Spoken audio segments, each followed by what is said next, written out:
Tax ભરતા હતા,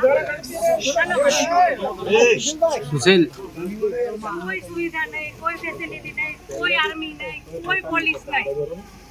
જ્યારે મોટા મોટા નેતા આવે કોઈ વીઆઈપી માટે પાછળ કેટલી ગાડી ઉપર હેલિકોપ્ટર તેનાથી હાલે ટેક્સ પે કરે છે એના ઉપર જ. વીઆઈપી માટે જે સર્વિસ સુશીલભાઈ આ લોકો માટે કેમ નથી? નીચે આર્મી કેમ્પમાં ચિલ્લાઈને કીધી કે ઉપર કેટલા લોકો કરે છે, તમે લોકો જલ્દી કંઈક કરો. અમે ઉપરથી પડતા આખડતા નીચે ઉતરતા હજી ઉપર કોઈ ફેસિલિટી ગઈ નથી. ઉપર આટલું બધું થઈ ગયું તો નીચે આર્મીને ખબર કેમ ન પડી કે ઉપર આ થઈ ગયું છે?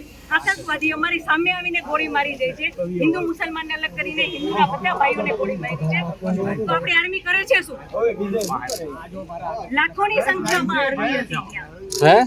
અને જે ટુરિસ્ટ પ્લેસ છે ત્યાં કોઈ આર્મી મેન નહીં, કોઈ પોલીસ મેન નહીં, કે કોઈ ફર્સ્ટ એડ કિટ નહીં. મને પાછો આપો, મારે બીજું કંઈ ન જોઈએ.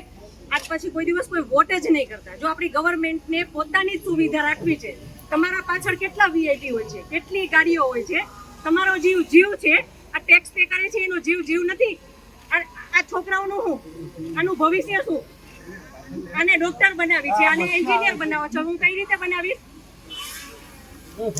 નહીં, મને ન્યાય જોઈએ. મારા છોકરાનું ફ્યુચર ખરાબ ન થવું જોઈએ.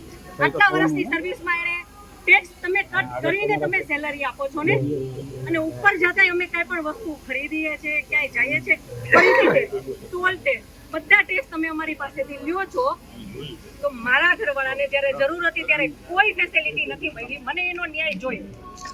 તમે લોકો અહીંયા જ રહ્યો, તમે કહો મને કે તમે શું કરશો એના માટે. આ એક નહીં, આના જેવા જેટલા ભાઈઓ બધા નિર્દોષ હતા, બધાને આવડા છોકરા હતા.